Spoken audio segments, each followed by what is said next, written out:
2020년 6월 20일 성경 읽기 2차 시입니다. 오늘은 룻기부터 읽도록 하겠습니다. 룻기는 룻기의 저자에 대해서는 룻기 안에서는 물론이고 성경의 다른 어떤 책에서도 언급되지 않고 있습니다. 유대의 전통에 따르면 룻기의 저자를 사무엘로 생각한다고 합니다. 이것은 다윗이 룻기에 나타나고 있기 때문입니다.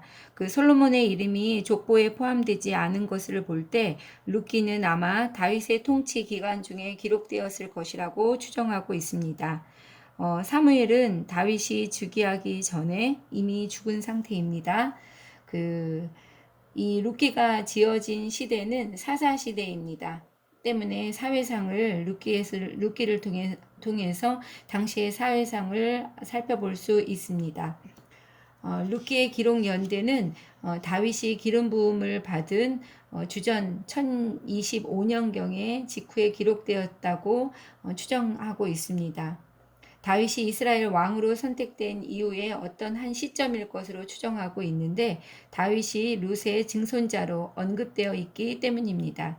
다윗은 주전 1041년에 태어났고 사무엘이 사울의 계승자로 기름을 부었을 때는 약 15세 정도였습니다.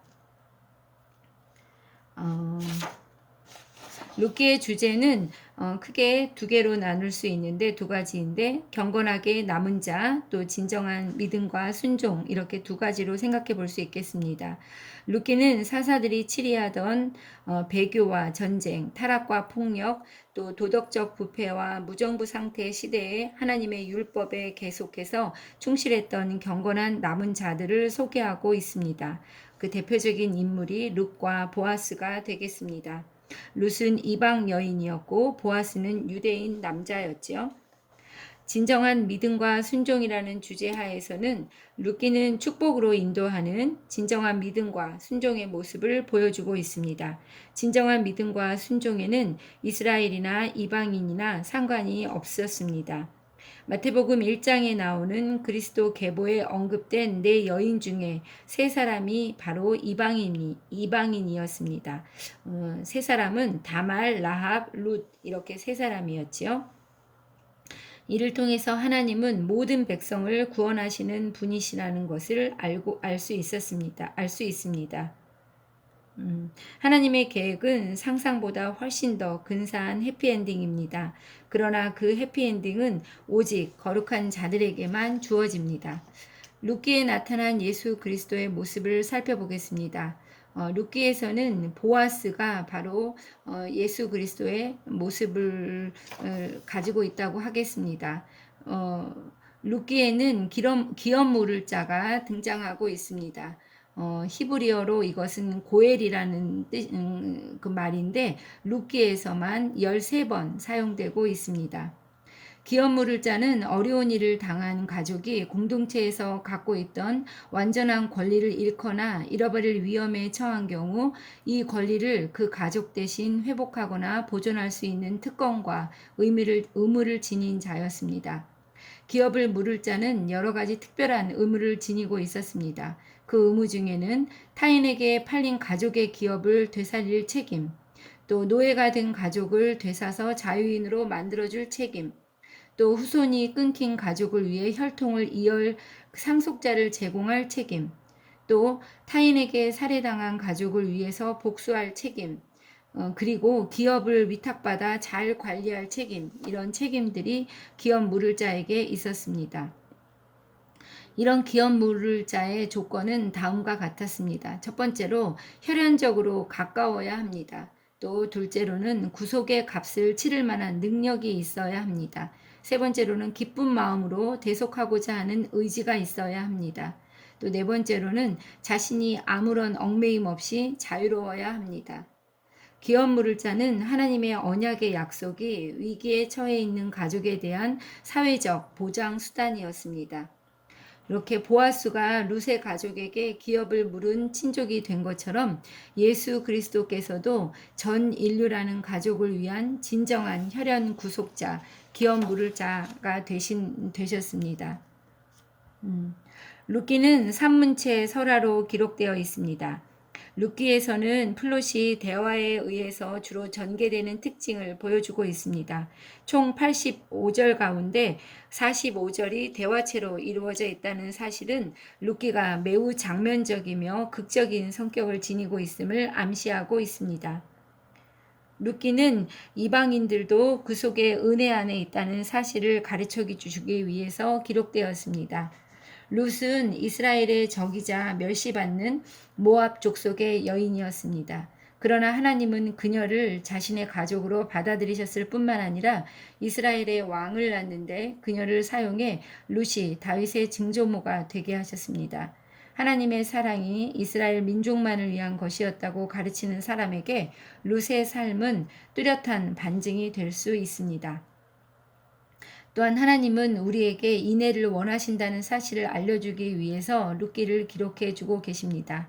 나오미가 텅 비어졌다가 채워지며 기업 물을 자를 잃었다가 다시 얻게 되는 것은 룻과 보아스라는 경건한 남은 자들이 보여준 인애에 대한 충성심 때문이었습니다.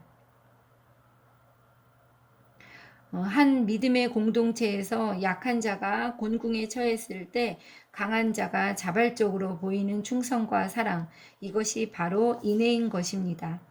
룻기의 하나님은 이적으로 그의 백성의 메마른 삶을 풍요롭게 바꾸지 않으십니다. 룻의 하나님은 믿음의 공동체가 서로서로를 대하는 태도 가운데 임재하시고 활동하십니다. 서로서로를 돌보는 책임이 믿음의 공동체의 각 구성원에게 주어집니다.